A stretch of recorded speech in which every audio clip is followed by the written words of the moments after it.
Hey everyone, today in this video, I'm going to walk you through some maintenance tips and tricks for the Dreame X60 Max Ultra Complete. If you're interested in the X60, the link to it will be in the video description. So, first things first, let's start with the top of the vacuum. Simple and straightforward, just wipe down the cover as needed. Not much to do here. You can raise and lower the module within the Dreame app. If you feel like you need to try to attempt to clean anything in there, I would not recommend that. But if you do, just grab some compressed air if you have any like debris in there, or turn it upside down to try to get any debris out. But shouldn't have to do much up here. You can always inspect this bumper too to make sure it's free from any obstacles that might be blocking it from working properly. The top cover removes, revealing the dustbin. They have your care and maintenance instructions right here, but everything is washable in this, which is great. So we can wash this dustbin out, and we can easily pop the filter off. Take a look at it here. Clean that, replace this as needed, wash in there, but they have your care instructions there, which is great. So just make sure everything has 24 hours to dry. That's going to be the key here. These are replaceable though, so you can get new filters as needed. And there's the dustbin, and it just snaps right back in place. Down here, you can look. If you notice any debris starting to accumulate, again, just tip it over. You can get it out, compressed air. You can use a wipe to wipe that down. But that's going to take care of the top of the vacuum. Looking at the side of the vacuum, we'll start at the front and center. We have all of our sensor suites and modules here. Just use a microfiber cloth and wipe down as needed. That would be good just to make sure that the sensors are free from any hair or dust that starts to accumulate. We can look at it from the side.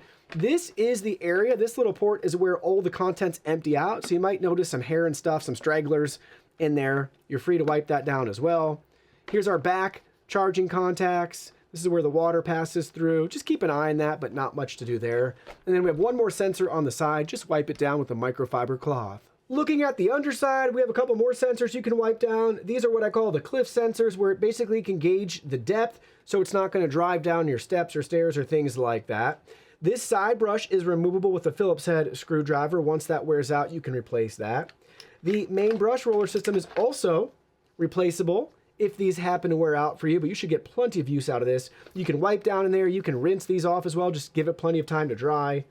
Detangle is needed, but this is a really good system for funneling the hair with that conical roller shape down to this area and then sucking it out into the vacuum.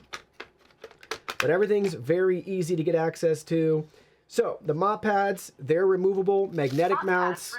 You can throw these in the washing machine if you want a deeper clean. Once they're worn out, you can always replace them with new and fresh mop pads. You can wipe down under here, making sure that's free from any obstructions, so it's operating properly with that mop extend. And then looking at the omnidirectional wheel, I don't have the right tools, I believe, to properly get in here, and the instructions are a little bit unclear. So sometimes you can or can't remove a part or all of the omnidirectional wheel. In this case, the manual does state that you can remove the tire from the axle. So that's just not the clearest language to me in what you're able to do. I initially thought that that means you could just pry off this little piece and rinse it out, which could very well be the case. Again, I don't have the right the right screwdriver without using excessive force. I'm afraid I'm going to end up breaking it. But then I thought maybe it's the whole thing, because if you look at the E7 diagram right here, it looks like they're showing the whole thing removed right there. But again, trying to just gently pry from the side here, nothing's really moving. And again, it's back to the excessive force. So hopefully it's not needed for you. If it is, I would recommend, if you can, just keep it as it is and grab a razor blade and just cut away any hair if you notice any tangles. But technically, a part of this is removed.